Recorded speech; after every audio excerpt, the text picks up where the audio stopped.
పేతురు రాసినటువంటి రెండవ పత్రిక 2వ అధ్యాయం మొదటి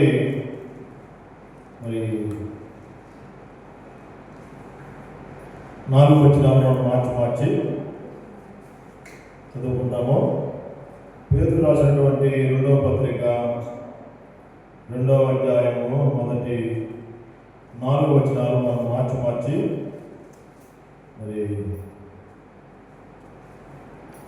దేవుని యొక్క వాక్యాన్ని చదువుతాం.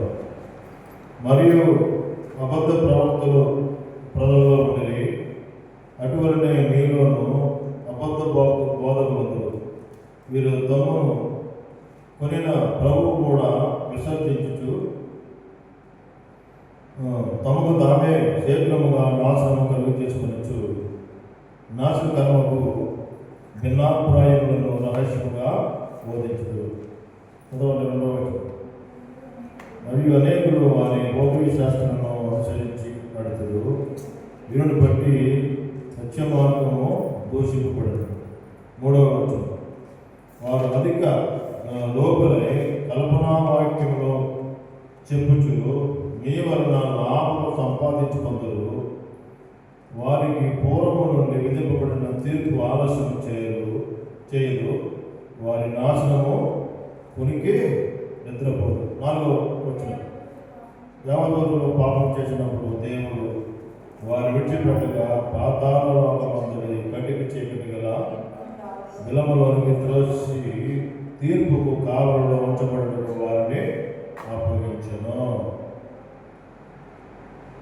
చదవబడినటువంటి వాక్య భాగం ద్వారా మనందరితో ప్రభు మాట్లాడుతున్నారు. ఆమేన్. ఆమేన్ చెప్పండి. ఇక్కడ దేవుని యొక్క వాక్యంలో మనము ఆలోచించినట్లయితే పేతురు గారు తన యొక్క సేవ జీవితంలో ఆయన పొందుకున్నటువంటి సందర్భాలు ఎన్నో, ఆయన చూసినటువంటి దోషంగా ఉంటూ వచ్చిన ఆ దినాల్లో ఉన్నటువంటి పరిస్థితి సంగతులు, దేవుని యొక్క ప్రజలైన వారు, ప్రవక్తలైనటువంటి వారు, బోధకులైనటువంటి వారి గురించి ఇక్కడ క్లియర్గా పేతురుగా రాస్తూ వచ్చినాడు. మొదటి వచనంలో కనుక మనం ఆలోచించినప్పుడు, మరియు అబద్ధ ప్రవక్తలు ప్రజల్లో ఉండేది. ఎవరు ఉంటూ ఉన్నారంటే ఆనాడే కాదు, ఈ దినాల్లో కూడా అబద్ధ ప్రవక్తలు ఎక్కువైపోయినారు. అటువంటి సందర్భంలో దేవుని యొక్క బిడ్డలైనటువంటి మనమందరం కూడా ఏది మంచిది ఏది చెడ్డది అనేటువంటిది మనం ఎరిగి దేవుని సేవించవలసినటువంటి వారిగా మనం ఉండాలి. గుడ్డిగా వెంబడించకూడదు. ఎవరు నిజమైనటువంటి ప్రవక్తలు లేక అబద్ధ ప్రవక్తలు అనేటువంటిది మనం జ్ఞానం కలిగి ఉండి దేవుడిని వెంబడించవలసినటువంటి వారిగా మనం ఉంటూ ఉన్నాం. అది 2వ తలంపు మనం గమనించినప్పుడు అటువలనే మీలోను అబద్ధ బోధకులు. ఇక్కడ ఎవరంటే అబద్ధ బోధకులు, నిజమైనటువంటి బోధకులు కాదు. ఈ దినాల్లో ఆ దినాల్లో కూడా పేతురు గారు ఉన్నటువంటి దినాల్లో, సేవ చేసేటువంటి దినాల్లో కూడా అబద్ధ ప్రవక్తలతో పాటు కూడా అబద్ధ బోధకులు కూడా ముందులు ఉన్నారు. ఎందుకు ఆయన ఈ పత్రిక ప్రవక్తల గురించి, అబద్ధ ప్రవక్తల గురించి, అబద్ధ బోధకుల గురించి రాశారంటే ఆయన సూచించినాడు, వారు గమనించినాడు. అటువంటి సందర్భంలో వారిని మనము వివేచన కలిగి ఎవరిని వెంబడించాలి, ఎవరిని వెంబడించకూడదు అనేటువంటిది మనం ఎరగబడినటువంటి వారిగా ఉండాలి. మరి ఏదో గుడ్డిగా మరి వెంబడించడానికి వీలు లేదు. ఎందుకంటే గుడ్డిగా వెంబడించినాం అనుకుంటే మనం ఏం చేద్దామంటే పడిపోయేవారుగా ఉంటాం. దేవుడు మన పక్షంగా ఆయన ఆశించేటువంటి మరి విధానమునకు మనము చేరుకోలేము. కాబట్టి యొక్క అబద్ధ బోధకులు వారి యొక్క పని ఏంటంటే ఇక్కడ దేవుని యొక్క వాక్యం మనం గమనిస్తా ఉన్నాము. వీరు తమ్మును మరి కొనిన ప్రభువును కూడా ఏం చేసినారనమాట, విసర్జించేసినారు. ఈ అబద్ధ బోధకులు మరి చేసేటువంటి పని ఏంటంటే వారి యొక్క విధానము, వారి యొక్క సేవా విధానం ఎలా ఉందంటే మరి వీరు తమ్మును కొనిన దేవుడు తన పరిశుద్ధమైన రక్తాన్ని ఇచ్చి కొనుక్కుంటూ వచ్చినాడు. అటువంటి ప్రభువును కూడా ఈ అబద్ధ బోధకులు ఏం చేస్తూ ఉన్నారంటే ప్రభువునే విసర్జిస్తూ ఉన్నారు. ఎంత కఠినమైనటువంటి మాట రాయబడిందంటే ప్రభువును కూడా విసర్జించినటువంటి వారుగా అబద్ధ బోధకులుంటూ ఉన్నారు. ఎంత మరి కఠినమైనటువంటి మాట ఇప్పుడు మనం చూస్తూ ఉన్నాం.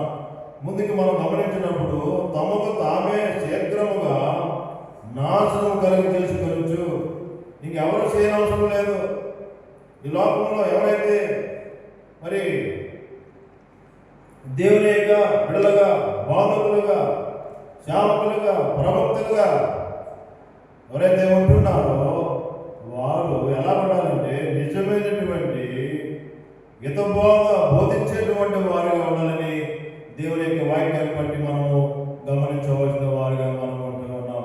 తర్వాత వచనంలో కనుక మనం గమనించినప్పుడు వారి యొక్క పరిస్థితి ఎలా ఉందంటే నాశనకరమగు భిన్నాభిప్రాయములను వీళ్ళు చేసేటువంటి పని ఏంటంటే పైకి చెప్పరు. ఈ యొక్క అబద్ధ బోధకులు పైకి ఏం మాట్లాడరు. వాళ్ళు చేసేటువంటి పని ఏంటంటే నాశనకరమగు భిన్నాభిప్రాయములను ఎలా చెప్తారంటే రహస్యంగా బోధిస్తారు. రహస్యంగా బోధించేవారు ఉంటారు. రహస్యంగా మాట్లాడతారు తప్ప పైకేమి మాట్లాడరు. అబద్ధ బోధకులు నడుచుకునేటువంటి నడక, వారు చేసేటువంటి పని ఎలా ఉందంటే రహస్యంగా ఉంటారు. ఓపెన్గా ఉండదు, బహిరంగంగా ఉండదు. అది దేవునికి అంగీకారం కానటువంటి విషయాన్ని మనము గమనించవలసినటువంటి వారిగా మనం ఉంటున్నాం. అంటే దేవుని యొక్క బిడ్డలంగా మరి దేవుని యొక్క ప్రజలంగా దేవుని సేవించేవారుగా మనం ఉంటూ ఉన్నామంటే రహస్యంగా ఉండకూడదు, ఏమి కూడా దాచుకోకూడదు. ఏం చేసుకోవాలంటే బహిరంగంగా ఓపెన్గా ఉన్నదన్నట్లుగా మనము మాట్లాడేవారుగా ఉండాలి. కానీ ఏది కూడా రహస్యంగా బోధించకూడదు. రహస్యంగా మరి మనము రహస్యంగా బోధించకూడదు. ఏదైనా సందర్భం ఉన్నప్పుడు బహిరంగంగా దేవుని ఎదుట, సంఘం ఎదుట, దేవుని యొక్క ప్రజల ఎదుట కూడా మనము ఉన్నదన్నట్లుగా మాట్లాడడం ద్వారా సంఘానికి అది క్షేమాన్ని తీసుకుని వస్తారనే విషయాన్ని దేవుని యొక్క వాక్యంలో మనం చూస్తా ఉన్నాం. తర్వాత ముందుకు మనం గమనించినప్పుడు ఇదేంటంటే వాళ్ళు అబద్ధ బోధకులు ఎలా ఉంటారు, వారి యొక్క పని ఏంటి, వారి యొక్క ఆశ ఏంటి, వారి యొక్క సేవ ఏంటంటే ఇక్కడ పేతురు రాస్తూ వచ్చినాడు. 2వ వచనంలో అంటూ ఉన్నాడు, మరియు అనేకులు వారి పోతీ శాస్త్రులను అనుసరించి నడుతులు. ఈ యొక్క అబద్ధ బోధకులు చేసేటువంటి పని ఏంటంటే మంచి పని చేయరు. దేవునికి అంగీకారమైనటువంటి సేవ చేయలేరు. ఏం చేస్తారంటే పోకిరి శాస్త్రం చేసేటువంటి వారిగా ఉంటారని పౌలుగా ఇక్కడ మరి పేతురుగా రాస్తా ఉన్నాడు. ఇంకా ముందుకు మనం గమనించినప్పుడు వీరిని బట్టి సత్య మార్గం దూషించబడతా ఉంది.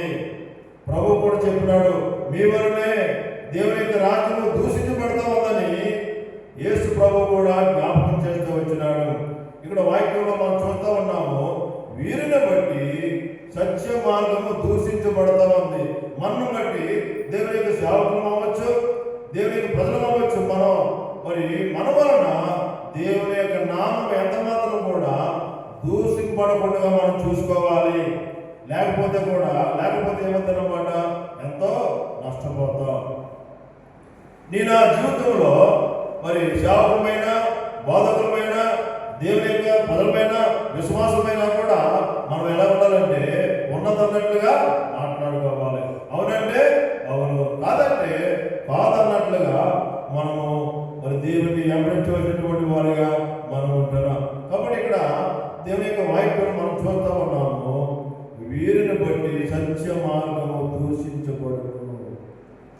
మన బట్టి దేవుని యొక్క నామము ఎంత మాత్రం కూడా దూషింపడకుండా మనము జీవించాలి, మనం ప్రవర్తించాలి. మన యొక్క నిజ జీవితంలో వ్యక్తిగతంగా, కుటుంబంగా, సంఘపరంగా ఏదైనా దేవునికి మహిమ తీసుకుని వచ్చేటువంటి వారిగా మరి ఉండాలని ఇక్కడ మరి పేదలు గారు జ్ఞాపకం చేస్తా ఉంటున్నారు. ముందుకు మనం వెళ్ళినట్లయితే 3వ వచనం అంటూ ఉన్నాడు, వారి యొక్క పరిస్థితి ఏంటన్నమాట, వారు అధిక లోపులై. అబద్ధ బోధకులు ఎలా ఉంటూ ఉన్నారంటే వారు అధిక లోపులై. కల్పనా వాక్యములు, కల్పితము. ఇక్కడ వాక్యము ఉన్నదన్నట్లుగా బోధించడం అనేది వారికి ఇష్టం ఉండదు. కల్పన అంటే వాక్యాన్ని కలిపి చెరిపేస్తారన్నమాట. ఇక్కడ అబద్ధ బోధకులు చేసేటువంటి పని ఏంటంటే ఉన్నదన్నట్లుగా వాక్యాన్ని బోధించడం. మరి ఏం చేస్తారంటే కలిపి చెరిపేస్తారన్నమాట. మనమైతే నేను కానీ మీరు కానీ మరి వాక్యాన్ని చెరపకుండా వాక్యం ఉన్నట్లుగా మనం బోధించేవారిగా ఉండాలి. దేవుని యొక్క వాక్యం ఏదైతే మనకి బోధిస్తూ ఉందో దాని ప్రకారంగా మనము నడుచుకోవాల్సినటువంటి వారిగా మనం ఉంటున్నాం. దేవుని యొక్క వాక్యానికి మనం లోబడినప్పుడు, దేవుని యొక్క వాక్యములకు మనం విధేయత చూపించినప్పుడు బలా నమ్మకమైనటువంటి మంచి దాసుడా అనేటువంటి ఆ తరగతిలోనికి, ఆ యొక్క అనుభవంలోనికి మనము మరి నడుచుకునేటువంటి వారిగా ఉంటాం. విషయాన్ని దేవుని యొక్క వాక్యాన్ని బట్టి మనము గమనించవలసినటువంటి వారిగా మనం ఉంటున్నాం. వారు అధికంగా లోపు అంటే ఏమున్నా కూడా ఏమీ లేనట్టుగా మాట్లాడతారు. ఈ యొక్క అబద్ధ బోధకులు వారికి ఎంత ఉన్నా కూడా వారి యొక్క పరిస్థితి ఎలా ఉంటుందండి, లోపులు. మాకేమీ లేదండి, దేవుడు మాకేమీ ఇవ్వలేదండి, లోపత్వం. అది దేవునికి అంగీకారం కాదు. అది దేవునికి ఎంత మాత్రం కూడా అంగీకారం కాదు. ఉన్నదన్నట్లుగా మనం చెప్పుకున్నప్పుడు దేవునికి మహిమను మనము తీసుకురాగలము. తర్వాత వచ్చిన మనం చూస్తా ఉన్నాం, కల్పనా వాక్యం ఉందంటే వాక్యము ఉన్నట్లుగా మనం బోధించుకోవాలి. ఉన్నదన్నట్లుగా ఏదైతే దేవుని యొక్క వాక్యం మనతో మాట్లాడుతుందో దాని ప్రకారంగా మనం నడుచుకున్నప్పుడు దేవుడు మన విషయమే ఆయన మరి ఆనందపడేటువంటి వాడిగా ఉన్న విషయాన్ని మనం చూస్తున్నాం. తర్వాత మాట మనం గమనించినప్పుడు అబద్ధ బోధకులు ఎలా ఉంటూ ఉన్నారంటే వారి యొక్క గురి ఏంటి, వారి యొక్క ఆశ ఏంటి, వారి యొక్క తపన ఏంటి అనేటువంటిది మనం ఇక్కడ పెద్దగా రాస్తా ఉన్నాడు. వారి యొక్క ఉద్దేశం ఏంటి, వారి యొక్క హృదయంలో ఉన్నటువంటి కోరిక ఏంటంటే అంటే దేవుని యొక్క సేవ అంటే వారికి పట్టదు. ఈ యొక్క అబద్ధ బోధకులు ఉన్నటువంటి లక్షణాలు అంటే దేవుని యొక్క మరి బిడ్డల పట్ల ఆసక్తి ఉండదు. ఎవరైతే మరి నశించిపోతా ఉన్నారో నశించిపోయేటువంటి ఆత్మల పట్ల భారం ఉండదు. మరి ఏముండాలి అనేటువంటిది మనం ఆలోచించినట్లయితే ఇక్కడ పేతురు గారు అంత స్పష్టంగా రాస్తూ వచ్చినాడు. ఏమని రాసినాడు, వారిలో ఉన్నటువంటి కోరిక ఏంటి, వారి హృదయంలో ఉన్నటువంటి అపేక్ష ఏంటి, ఈ అబద్ధ బోధకులు ఉండేటువంటి నేచరు, అలవాటు, వాంఛ, కోరిక అంటే ఏంటంటే ఇక్కడ పేతురు గారు రాస్తూ వచ్చినాడు, మీ వలన లాభము సంపాదించుకొందురు. చూసారండి, అబద్ధ బోధకులకు ఉండేటువంటి కోరిక, వాంఛ ఏంటంటే మరి మీ వలన, చెప్పండి, మీ వలన లాభము. మన వలన దేవుని యొక్క ప్రజల వలన లాభాన్ని సంపాదించుకునేవారుగా ఉంటారు. కానీ మరి సంఘం పట్ల భారం కానీ, సంఘం పట్ల ప్రార్థన కానీ, సంఘం పట్ల ప్రేమ కానీ, సంఘం పట్ల మరి సమర్పణ, అబద్ధ బాధల్లో ఉండేటువంటి లక్షణం ఇక్కడ మనం పేతురు గారి ద్వారా మనం నేర్చుకుంటాం. వారు ఇప్పుడు వాక్యం అంటూ మీ వలన లాభము సంపాదించుకుంటారు. వారికి ఉన్నటువంటి లక్షణం ఏంటంటే దేవుని యొక్క ప్రజల ద్వారా లాభాన్ని వారు ఆర్జించుకునే వారుగా ఉంటారు. కానీ ఏమంటే సంఘము దేవునికి బిడ్డలైనటువంటి వారు ఏదైనా కష్టం ఉన్నప్పుడు అలాంటి వారిని వారు ఏం చేయాలంటే జ్ఞాపకం చేసుకోవాలి, వారి పట్ల నింపుకోవాలి. అది దేవునికి ఎంతైనా అంగీకారము కానటువంటి మాటను మనము చూస్తూ ఉన్నాం. దేవుని యొక్క సేవకులంగా, బాధకులంగా, విశ్వాసులంగా ఏమండి మరి పొరుగు వారిని మనము ఆశించకూడదు. అర్థమవుతుందండి. ఏదైనా ప్రేమ కలిగి ఉండి మనకి ఏదైనా మరి సమర్పించుకుంటే దాన్ని మనం తీసుకోవచ్చు. వాక్యము ఏం చెప్తూ ఉంది? ఇతరులది మనము, పొరుగు వారిని మనము ఆశించకూడదు అది చెప్తూ ఉంది.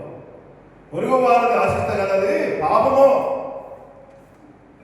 వాళ్ళు దేవునికి సేవకులని, బోధకులని మరి నమ్మి ఇస్తే మనం తీసుకోవచ్చు.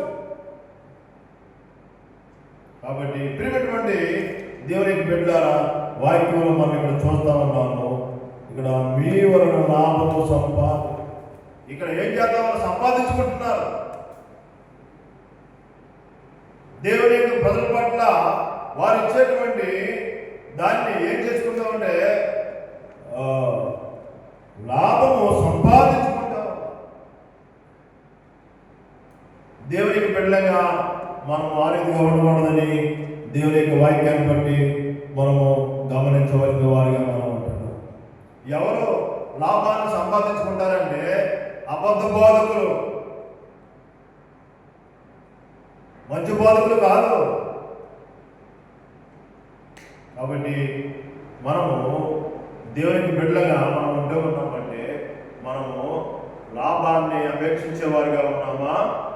అయితే దేవుని కొరకు మనము ప్రయాసపడతా ఉంటా ఉన్నాము. అనే విషయాన్ని మనము ఆలోచించుకోవాల్సినటువంటి అవసరత.